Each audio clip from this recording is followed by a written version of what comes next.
Hi, I am Vishu Barman. आप मेरे साथ देख रहे हैं यूपीएससी सिंप्लीफाइड इकोनॉमी सीरीज़ का लेक्चर नंबर 24। लास्ट लेक्चर में हमने पढ़ा था पब्लिक फाइनेंस के बारे में। हमने उसके बेसिक्स, एग्जाम्पल और जो उसके स्ट्रॉन्ग पॉइंट्स है वे कवर किए थे। आज का लेक्चर हमारा बजट पर है, ठीक है। और आपको जो भी मैं पढ़ा रहा हूँ वो हमारा एक बेसिक फाउंडेशन है। जल्द ही मैं इकोनॉमी की करंट अफेयर सीरीज़ लेके आऊँगा जिसमें हम स्टैटिक प्लस करंट को रिलेट कर पढ़ेंगे, ठीक है। चलिए अब स्टार्ट करते हैं इस लेक्चर के बारे में। हम बजट के बारे में, बजट होता क्या है, यदि हम इसका इंट्रो देखें तो बजट क्या है। मैं बोल रहा हूँ बजट एक, मैं यदि बोलता हूँ जो बजट है वो मान के चलो एक आपका फाइनेंस स्टेटमेंट है, फाइनेंशियल स्टेटमेंट है। इस फाइनेंशियल स्टेटमेंट में हम क्या शो कर रहे हैं। यदि बजट एक फाइनेंशियल स्टेटमेंट है तो इस स्टेटमेंट में हम शो क्या कर रहे हैं। इसमें हम शो करते हैं कि एक फाइनेंस ईयर के अंदर फाइनेंस ईयर, ठीक है। आपको पता है कि फाइनेंस ईयर जो स्टार्ट होता है वो हमारा 1 अप्रैल से 31 मार्च के बीच में स्टार्ट होता है, ठीक है। तो हम क्या कर रहे हैं कि एक फाइनेंस ईयर में गवर्नमेंट ये दिखाती है अपने बजट में कि हमारा आने वाले टाइम में हमारी इनकम कितनी होगी, ठीक है। और गवर्नमेंट की इनकम को हम क्या बोलते हैं, मैंने लास्ट लेक्चर में बताया था, उसको हम बोलते हैं रिसिप्ट्स, ठीक है, पहली बात। फिर हम ये शो भी करते हैं कि हमारा जो हमारा एक फाइनेंस ईयर है, फाइनेंस ईयर जिसको हम बोलते हैं 1 अप्रैल से 31 मार्च, इसमें हम ये देखते हैं कि हमारा कितना इनकम होगा, जिसको हम रिसिप्ट्स बोलते हैं। गवर्नमेंट का कितना इनकम होगा और गवर्नमेंट का कितना एक्सपेंडिचर होगा, कितना खर्चा होगा।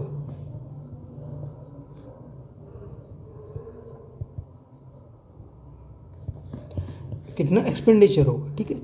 ये हमारा जो भी होता है एक अजम्पशन बेस पे होता है, एक अनुमान के बेस पे होता है कि हमें उम्मीद होती है कि भाई देखो जो बजट है, मैंने बोला फाइनेंशियल स्टेटमेंट है।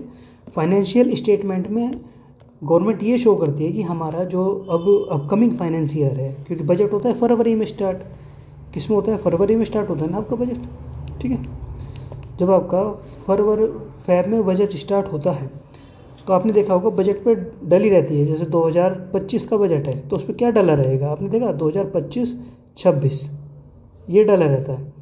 जबकि 2025 तो अभी स्टार्ट हुआ है, समझ रहे हो। तो स्टार्ट हुआ है, वे अपने इस बजट में दिखाते हैं कि हमारे आने वाली जो इनकम है वो कितनी होगी और एक्सपेंडिचर कितना होगा आने वाले ईयर में, जो ईयर चल चुका है, और नेक्स्ट ईयर 2025 से 2026 में, है ना, 1 अप्रैल से लेके 31 मार्च। इसमें मान के चलो 1 अप्रैल जो है वो 2025 को शो कर रहा है और 31 मार्च जो है वो 2026 को शो कर रहा है। सॉरी फॉर एक्सटर्नल साउंड, ठीक है। मैं रात को वीडियो डाउनलोड करता हूँ, मैं लेक्चर नोट डाउन करता हूँ 10 बजे, फिर भी बाहर साउंड इतनी आती है, ठीक है। ये हाल है, चले कोई बात नहीं, आगे बढ़ते हैं हम। तो ये 25 को शो कर रहा है, 26 को शो कर रहा है, तो पूरे फाइनेंशियल ईयर दिखा दिया कि आने वाले टाइम में भाई हमारी गवर्नमेंट की इनकम कितनी होगी और हमारा एक्सपेंडिचर कितना होगा, ठीक है। यही कहलाता है आपका फाइनेंशियल स्टेटमेंट, ठीक है। और इसको ही हम बोलते हैं बजट।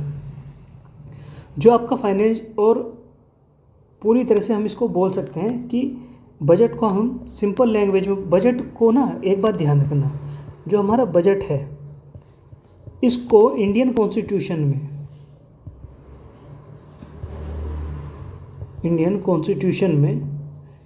कहीं भी डिफाइन नहीं किया गया है, कहीं भी डिफाइन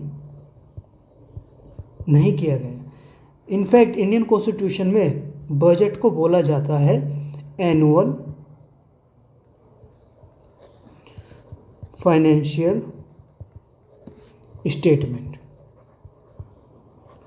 ध्यान रखना, कहीं भी इंडियन कॉन्स्टिट्यूशन में बजट नाम का जिक्र नहीं है, उसकी जगह बोला जाता है एनुअल फाइनेंशियल स्टेटमेंट, ठीक है। ये प्रीलिम्स में एक बार क्वेश्चन बन के आया हुआ था।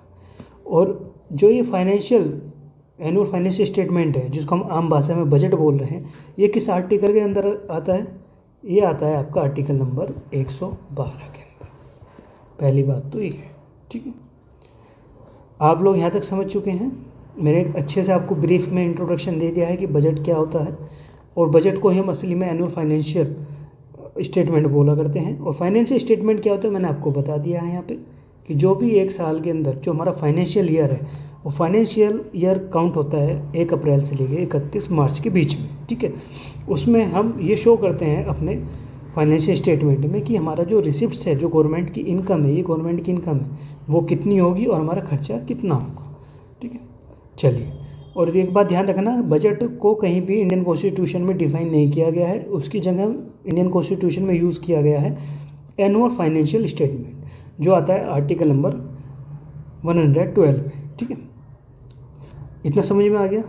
चलिए, कुछ मैं इंपॉर्टेंट आपको पॉइंट बता देता हूँ बजट से रिलेटेड, है ना, या कॉन्स्टिट्यूशनल प्रोविज़न के अकॉर्डिंग मैं आपको बता देता हूँ कुछ आर्टिकल्स इंपॉर्टेंट जो एग्ज़ाम के लिए बहुत ज़रूरी होते हैं। आर्टिकल नंबर 112 जो है वो आपको मैंने बता दिया, एनुअल फाइनेंशियल स्टेटमेंट, ठीक है। आर्टिकल नंबर 110 जो होता है वो आपका होता है मनी बिल, ठीक है।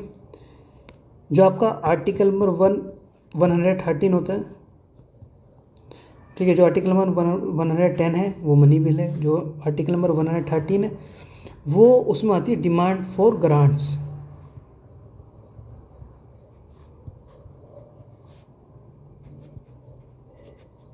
मतलब कहने का कि उसमें जब हम अपना एक मनी बिल तैयार करते हैं, या हमारा जो मनी बिल, हम मान लो मनी बिल हमने रेडी करा, उसमें हमारा एक स्कीम है कि भाई इस स्कीम पे इतना खर्चा होगा, तो हम पार्लियामेंट में वो पेश करते हैं और पार्लियामेंट से बोलते हैं कि भाई ऐसा है, स्पेशल लोकसभा में, कि भाई हमको इस स्कीम पर इतने ग्रांट्स की ज़रूरत है, तो डिमांड करते हैं। और वो डिमांड किस पे आती है, आर्टिकल नंबर 113 में, ठीक है। चलें आगे बढ़ते हैं। और ये इम्पोर्टेंट आर्टिकल से पढ़ लेना, ध्यान में होना चाहिए आप लोगों को, ठीक है। चलिए आगे बढ़ते हैं। अब हम देखते हैं आपका प्रेजेंटेशन ऑफ बजट। बजट को कैसे पेश किया जाता है ना, ये कैसे प्रेजेंटेशन होती है बजट की। प्रेजेंटेशन ऑफ बजट, हिंदी में बोले तो बजट का प्रस्तुति, बजट की प्रस्तुति, ठीक है, हिंदी में बोले तो। चलिए आइए देखते हैं। देखो क्या होता है प्रेजेंटेशन ऑफ बजट। हम देखते हैं कि हर महीने के हर साल के एवरी ईयर के फरवरी मंथ में हम देखते हैं कि भाई लोकसभा में या पार्लियामेंट में जो है आपका बिल पेश किया गया है, ठीक है, समझ रहे हो। और भी फरवरी माह के लास्ट डे पर लोकसभा में बजट पेश किया जाता है। मैं आपको मैं बता रहा हूँ, यहाँ पे नोट डाउन कर लेना आप लोग, कि जो हमारा फाइनेंस मिनिस्टर होता है ना,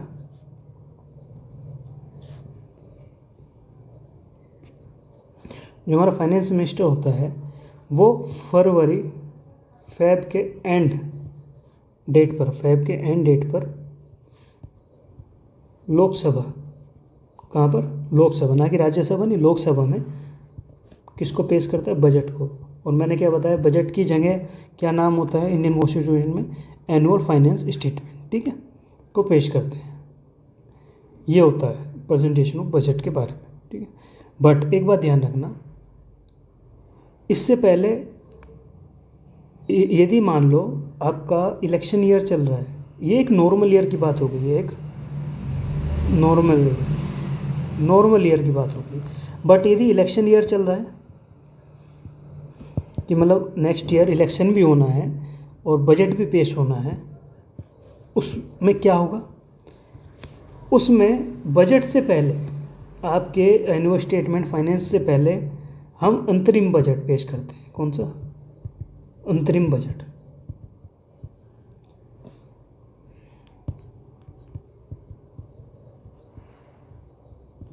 ठीक है, अंतरिम बजट पेश किया जाता है, ठीक है।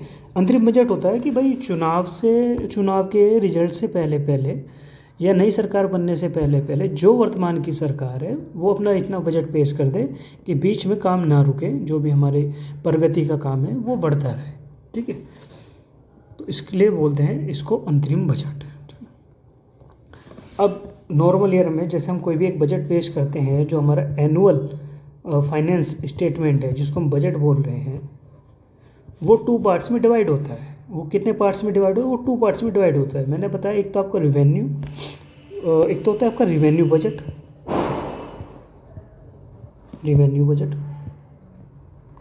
एक होता है आपका कैपिटल बजट। ठीक है, 2 बजट होते हैं, इनको डिटेल में समझेंगे। ठीक है, ये जो हमारे बजट है ना, उनके मेन कंपोनेंट्स हैं। रिवेन्यू बजट और कैपिटल बजट जो हैं वो बजट के मेन कंपोनेंट्स हैं। ठीक है, आइए उस बारे में देखते हैं। देखो, रिवेन्यू बजट 2 टाइप्स के होते हैं। 2 टाइप्स के मतलब एक होता है आपका टैक्स रिवेन्यू, लास्ट लेक्चर एक बार देख लेना जाके, आप वो देखोगे तो वहाँ से सारा बेसिक आपका क्लियर हो जाएगा। ठीक है, एक होता है आपका नॉन टैक्स रिवेन्यू। ठीक है, ध्यान रखना, जो टैक्स रिवेन्यू है उसमें आपका जीएसटी आता है, उसमें आपका टैक्स है ना, टैक्स की बात हो गई है तो जो भी टैक्स होगा वो इसमें काउंट होगा। जैसे जीएसटी हो गया, फिर आपका इनकम टैक्स हो गया, कॉरपोरेट टैक्स हो गया, कस्टम ड्यूटी हो गई, है ना, तो ये सब इसमें शामिल होते हैं। इनकम टैक्स हो गया, कॉरपोरेट टैक्स हो गया, तो ये सब इसमें शामिल होते हैं। ठीक है, लेकिन जो नॉन टैक्स है, जैसे हमारा मान लो प्रॉफिट है, वो नॉन टैक्स होगा। आपका कोई, मैं बोलता हूँ कि फीस है, जिसे हम आप लोग फार्म भरते हो अपने जॉब के लिए, उस पर जो फीस पे करते हो वो नॉन टैक्स रिवेन्यू में आती है, क्यों जाते हो गवर्नमेंट के अकाउंट में ही रही है, सिंपल सी बात है। या गवर्नमेंट ने कहीं पैसा उधार पे दे रखा है और उससे जो वहाँ से इंटरेस्ट मिल रहा है वो भी नॉन टैक्स है। ठीक है, वो भी आपके रिवेन्यू इनकम में ही तो शामिल हुई है ना। ठीक है, हम उसको बोलते हैं, जैसे आपका इंटरेस्ट हो गया, तो ये हो गया आपकी नॉन टैक्स।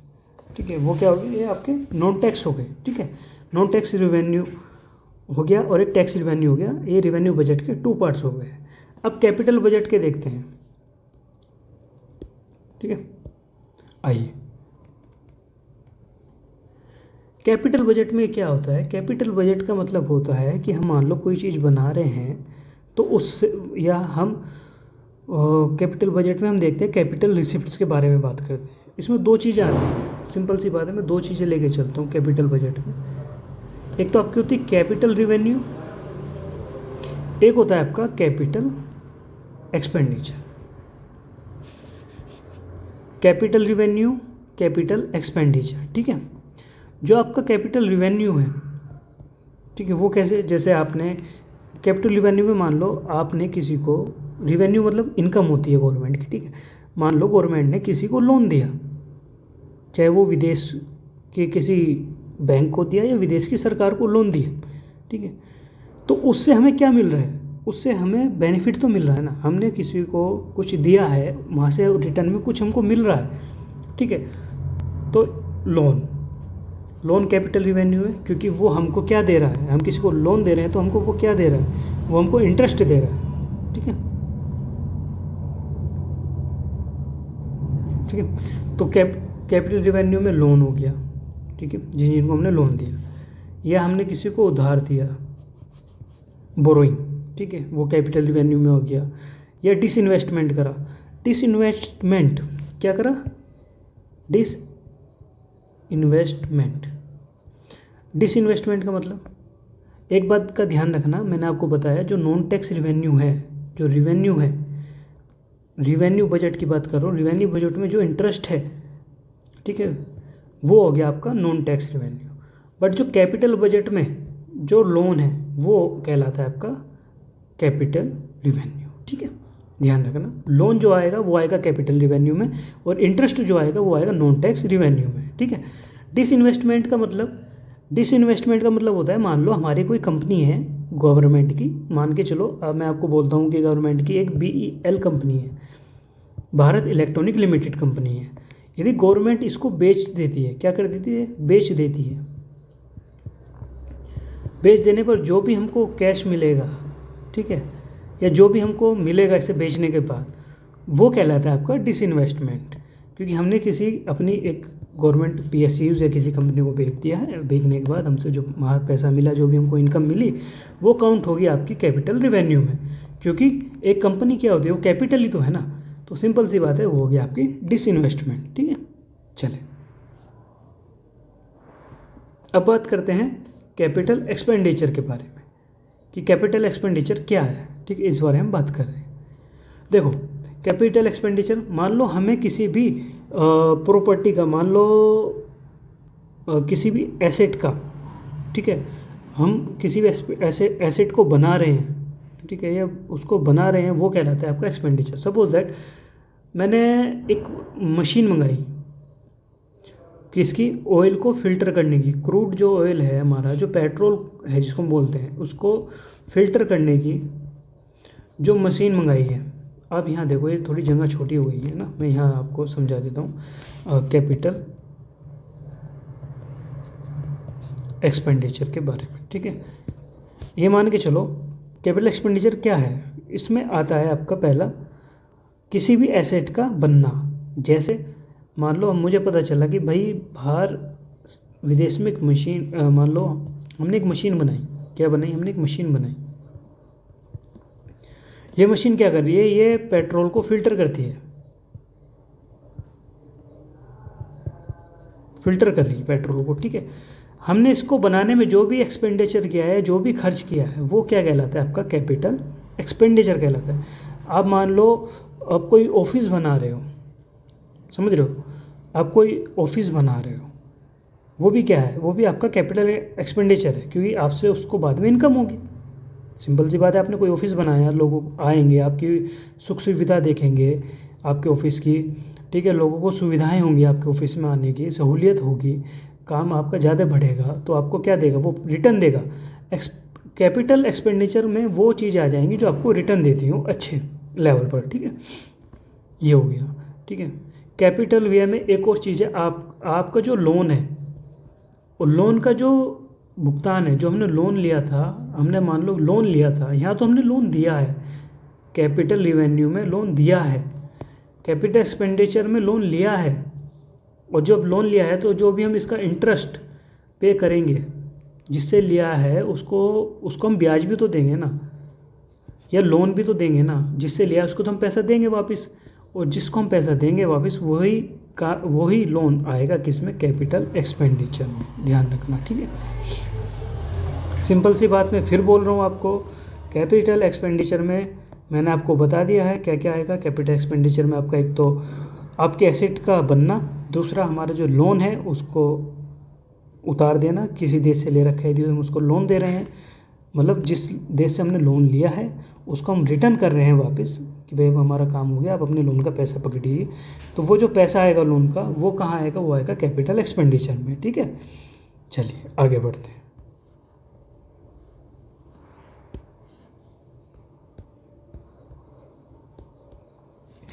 अब तक हमने आपके 2-3 पॉइंट्स कवर कर लिए हैं। एक तो हमने पढ़ लिया है कि बजट के मेन कंपोनेंट क्या होता है, प्रेजेंटेशन ऑफ बजट देख लिया है, कॉन्स्टिट्यूशन प्रोविज़न देख लिए हैं, और हमने यूनियन बजट के बारे में इंट्रोडक्शन कर चुके हैं। ठीक है,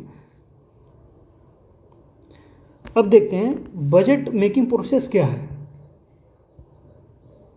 आप मुझे बताओ कमेंट करके कि बजट को किस आर्टिकल में रखा गया है और इसका रियल नेम क्या है इंडियन कॉन्स्टिट्यूशन में। ठीक है, चलिए आइए, बजट मेकिंग प्रोसेस देखते हैं। बजट मेकिंग प्रोसेस क्या इसका प्रोसेस है इसको बनाने में। ठीक है, देखो सबसे पहली बात है, हम किसी भी चीज़ को बनाएंगे तो उससे पहले हमें प्रिपरेशन करनी पड़ेगी। ठीक है, रफ वर्क करना पड़ेगा, बहुत सारे गैस वर्क करने पड़ेंगे, कैलकुलेशन करनी पड़ेगी, तो हम उसकी प्रिपरेशन करते हैं। और बजट की प्रिपरेशन कौन करता है, फाइनेंस मिनिस्ट्री करती है। ठीक है, पहली बात तो ये। और फाइनेंस मिनिस्ट्री का एक डिपार्टमेंट करता है जिसको बोलते हैं हम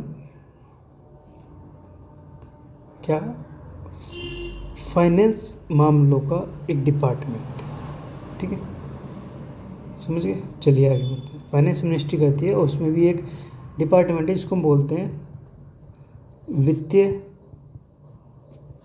मामलों के विभाग द्वारा, विभाग मतलब डिपार्टमेंट, ठीक है। चलिए, यदि इंग्लिश में बोल, इसको हम इंग्लिश में बोलते हैं वित्तीय मामलों के विभाग को। यदि मैं लिखूं डिपार्टमेंट ऑफ फाइनेंस अफेयर्स, ठीक है, ये बोला जाता है इसको। तो बजट मेकिंग प्रोसेस में पहला स्टेप होता है उसको प्रिपरेशन करना। प्रिपरेशन करता है उसका फाइनेंस मिनिस्ट्री का एक डिपार्टमेंट जिसको बोलते हैं डिपार्टमेंट ऑफ फाइनेंस अफेयर्स, ठीक है। सेकंड पॉइंट पे आए तो सेकंड पॉइंट पे उसके बाद हमको जब हमारा ये रेडी हो जाता है, जो हमारी प्रिपरेशन जब रेडी हो जाती है, इसको कैबिनेट की अप्रूवल चाहिए। किसका भाई, कैबिनेट तो अप्रूवल देगी इसको। अप्रूवल कहाँ के लिए कि भाई अब आप इसको लोकसभा में प्रेजेंटेशन कर दो, लोकसभा में पेश कर दो, ठीक है, प्रेजेंटेशन हो इन लोकसभा। इसके बाद जो प्रेजेंटेशन होती है इसकी इन लोकसभा, ठीक है।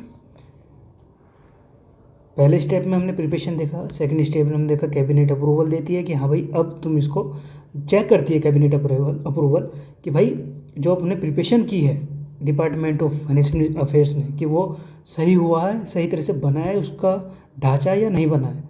यदि बन चुका है तो वो उसको अप्रूवल देकर प्रेजेंटेशन इन लोकसभा में पेश करती है, मतलब इसको पेश किया जाता है लोकसभा में।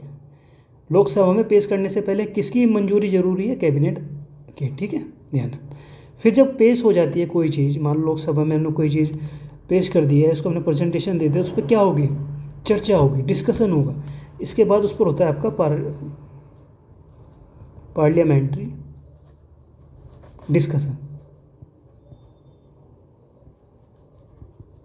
ठीक है। जब डिस्कशन हो जाता है फिर आप सब लोग सहमत हो जाते हैं, फिर उस पर बात आती है आपकी भाई जो भी हमारी ग्रांट्स हैं, हमें भाई इस पर इतना खर्च करना है, उसके लिए आप प्लीज़ हमको वो दे दो, क्या दे दो, ग्रांट्स, पैसा दे दो हमें उसके लिए। तो ग्रांट्स को अप्रूवल देने के लिए हमको क्या करना पड़ रहा है, या हमको जो भी हमारी डिमांड्स है और यदि हमको उस पर कैश चाहिए तो हमें वोटिंग होती है, उस पर क्या होती है, उस पर हमारी वोटिंग होती है। कहाँ पर, लोकसभा में, voting on demands for grants.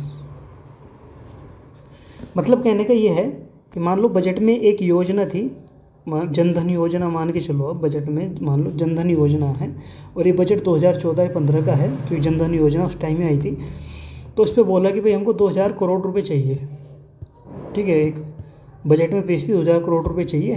तो अब लोकसभा में जो हमारी पार्लियामेंट में जो लोकसभा है, जो वहाँ के मेंबर है, फिर वे इस पर क्या करते हैं, वे अपना वोटिंग करते हैं कि भाई इसको 2000 करोड़ रुपए देने चाहिए या कितने देने चाहिए, या ये सहमत है इस बात से या नहीं। फिर वो वोटिंग डिफाइन करती है कि भाई अब आपको ग्रांट्स मिलेगा इतना या नहीं जितना आप मांग रहे हो, ठीक है। उसके बाद अप्रोप्रिएशन बिल मिलता है, मतलब हमारा एक बिल आता है जब हम डिमांड फॉर ग्रांट्स हो जाती है, फिर हम एक बिल लाते हैं जिसको बोलते हैं एप्रोप्रिएशन बिल।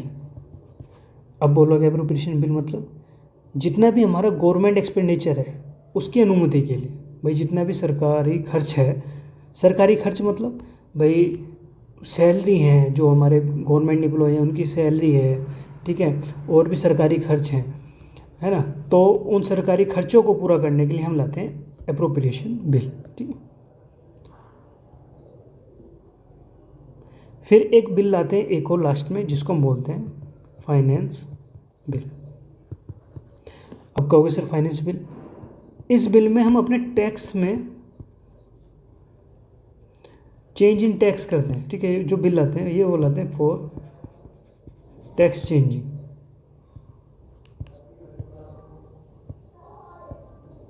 टैक्स चेंजिंग के लिए बिल आते हैं, जितने भी हमारा टैक्स है यदि हम उसको चेंज करना है तो उसके लिए हम लाएंगे फाइनेंस बिल, ठीक है।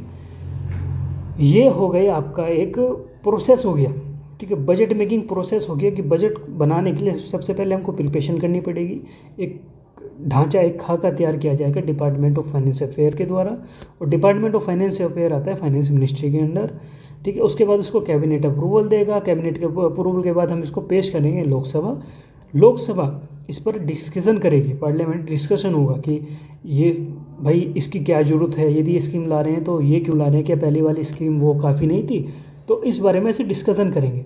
फिर आएगी voting for demand for grants, जो भी उनकी डिमांड्स हैं, जो भी हमारा बजट है उसमें जो जो हमारी स्कीम्स है उसके लिए जो जो हमको पैसा चाहिए, जो जो हमें ग्रांट्स चाहिए, ठीक है, फिर हम उस पर वोटिंग होती है कि भाई इनको इतना पैसा देना चाहिए या नहीं देना चाहिए। उसके बाद लाते हैं हम अप्रोप्रिएशन बिल, अप्रोप्रिएशन बिल लाते हैं हमारे गवर्नमेंट खर्चों के लिए। सपोज है गवर्नमेंट खर्चों के लिए मतलब बसों की देख रेख के लिए या मेंटेनेंस के लिए, या वो जो हमारे गवर्नमेंट एम्प्लॉय हैं उनकी सैलरी के लिए, पेंशन के लिए, ठीक है, वहाँ से आप बोलोगे वो कहलाता है आपका अप्रोप्रिएशन बिल। यदि हमको किसी टैक्स में चेंजिंग करना है तो हम लाते हैं फाइनेंस बिल, ठीक है।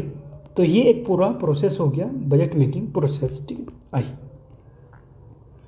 अब आगे देखते हैं बजट के कुछ टाइप्स देखते हैं, ठीक है। नेक्स्ट पॉइंट में हम देखेंगे बजट के टाइप्स, टाइप्स ऑफ बजट। आइए, जो हमारा बैलेंसिंग बजट है, जो हमारा बैलेंसिंग बजट है, बैलेंसिंग बजट वो क्या होगा भाई, सीधी सी बात है, जब इनकम और एक्सपेंडिचर दोनों क्या हो, इक्वल हो। सिंपल सी बात है, आपने 10 रुपये कमाए और 10 रुपये आपने खर्च कर दिए, ठीक है, वही हो गया आपका बैलेंस बजट। ना तो आप पे उधारी हुई, ना देनदारी हुई, ना लेनदारी हुई, सिंपल बात। एक होता है आपका डेफिसिट बजट, नाम से ही पता चल रहा है घाटे का बजट। डेफिसिट बजट में क्या होता है, घाटा, घाटा मतलब इनकम ज़्यादा है और इनकम कम और एक्सपेंडिचर ज़्यादा है। सिंपल सी बात है, 10 रुपये कमा रहे हो, 20 रुपये खर्च कर रहे हो, तो भाई उधारी ही करोगे तुम, तो बजट कैसे हो, घाटे का हो, ठीक है। एक बजट होता है सरप्लस, सरप्लस बजट, प्लस पता चल रहा है कि फायदे का बजट हो, नाम से पता चल रहा है।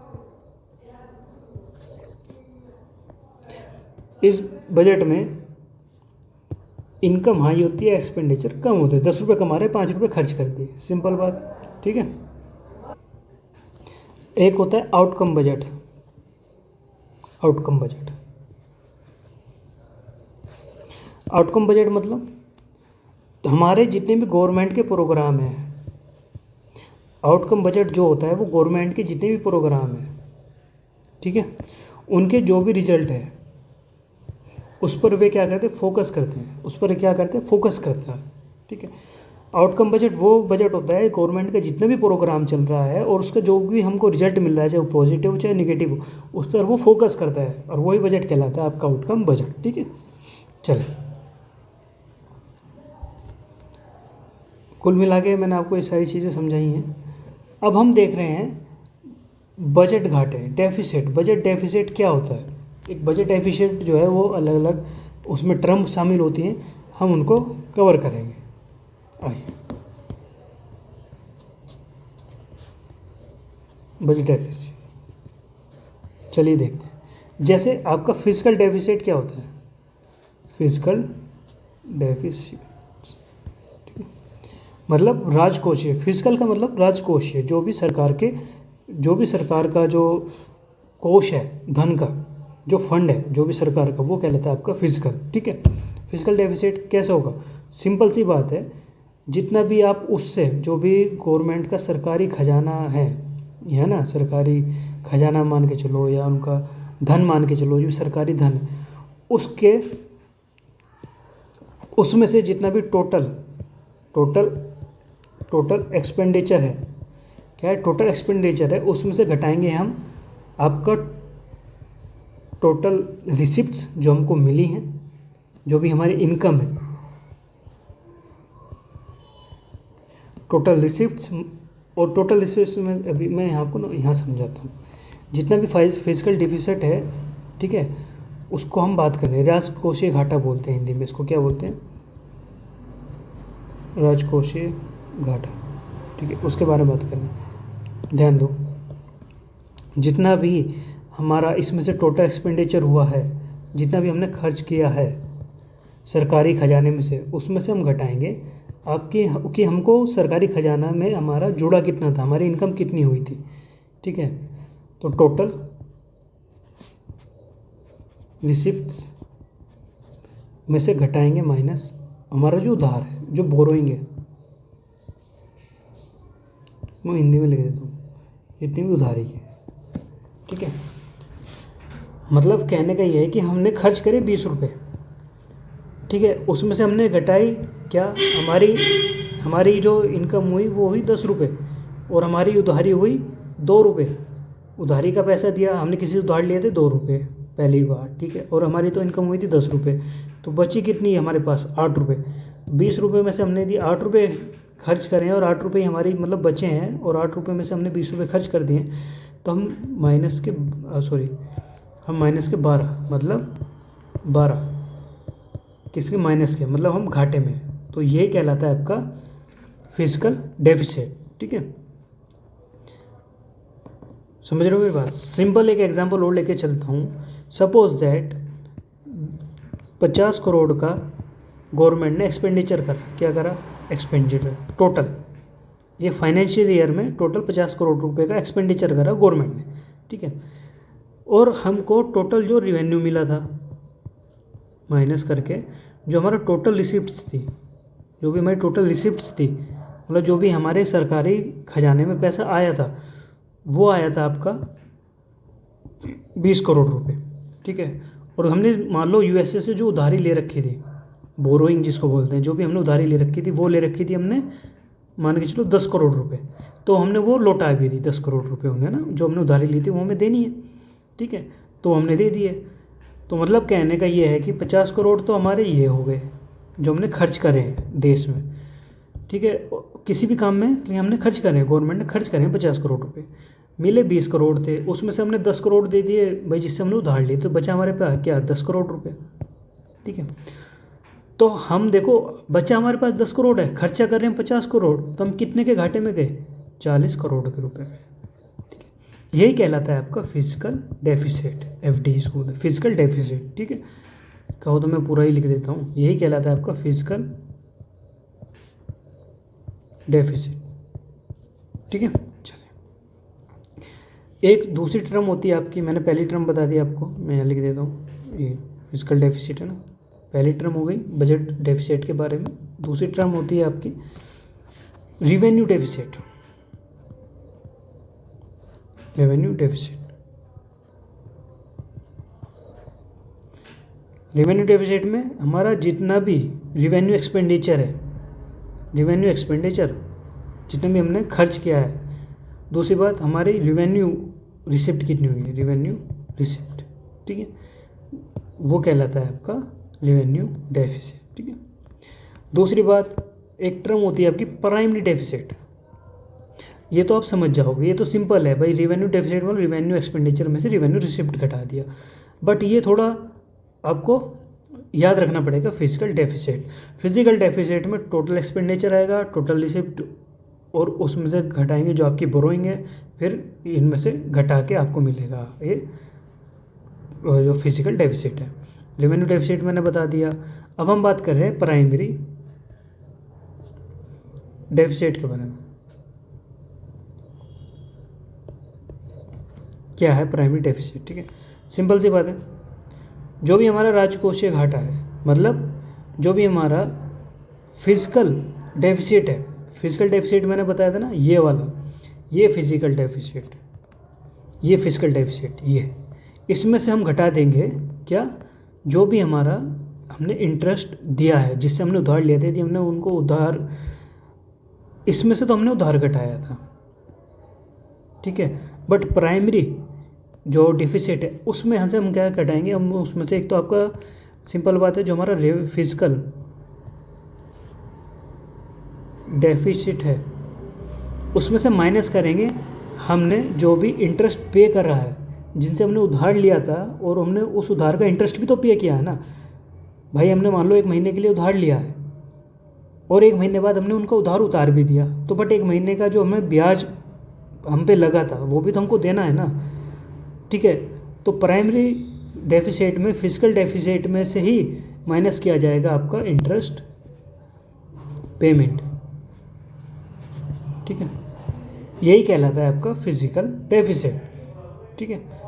अब मैंने आपको बताया फिजिकल डेफिसिट में हर चीज़ आ गई है आपकी। फिजिकल डेफिसिट में आपका क्या क्या आएगा भाई, टोटल एक्सपेंडिचर जो था उसमें से हमने घटा दिया क्या, टोटल रेसिप्ट और जो हमारी उधारी थी, ठीक है। इस उधारी का हमने ब्याज भी दिया होगा तो उसको हम यहाँ घटाएंगे, फिजिकल डेफिसिट माइनस करके इंटरेस्ट पेमेंट, ठीक है। इंटरेस्ट पेमेंट जो हमने करी है वो कहलाएगी आपकी प्राइमरी डेफिसिट।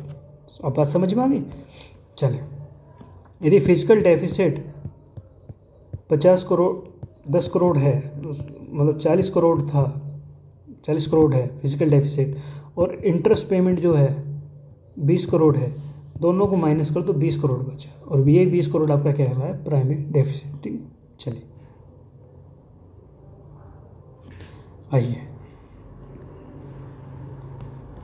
अब हम एक एक्ट लाए जिसको बोलते हैं हम FRBM एक्ट, ठीक है, finance responsibility and budget management act 2003। इसका मोटिव क्या था, जो भी हमारा फिजिकल है, जो भी हमारा फिजिकल डिसिप्लिन है उसको बनाए रखना। और क्योंकि हम देख रहे थे कि 2003 से पहले क्या हो रहा था, एक तो आर्थिक मंदी आ चुकी थी, सेकेंडली बात यह है कि हमारा घाटा फिजिकल डेफिसिट जो है वो बढ़ता ही जा रहा था, मतलब हम कंट्रोल नहीं कर पा रहे थे, ठीक है। मैं आपसे यहाँ बात कर रहा हूँ, 1 मिनट रुके भाई। 2000 है ना, मैं लिखता हूँ ईयर 2000,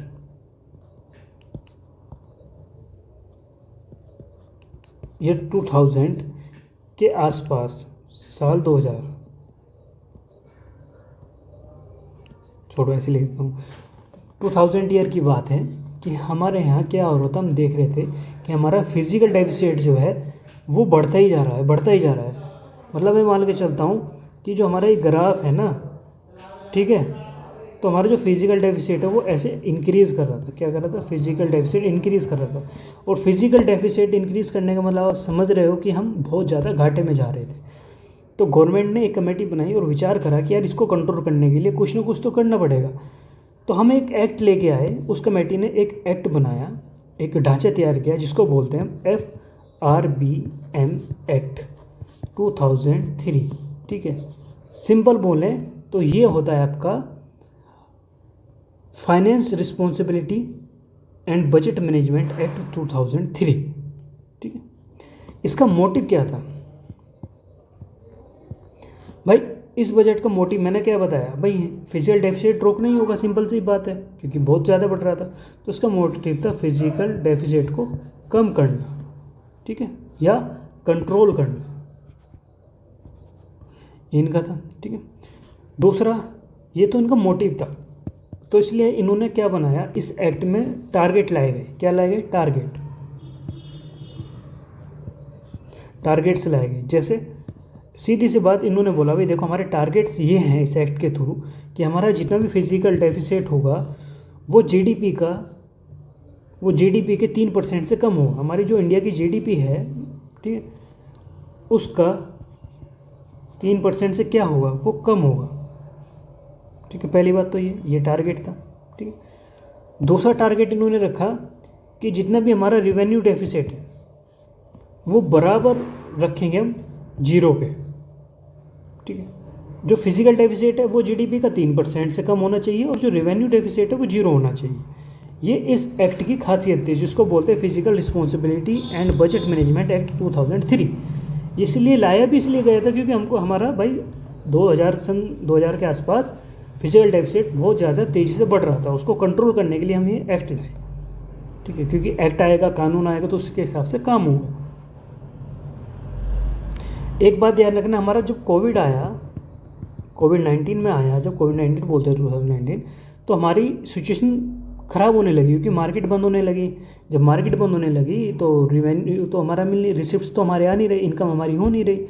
बट गवर्नमेंट ने स्कीम चलाई बहुत सारी रोज़गार के लिए, हर चीज़ के लिए, तो हमको पैसा देना पड़ा, तो हमारा क्या हुआ, घाटा हुआ।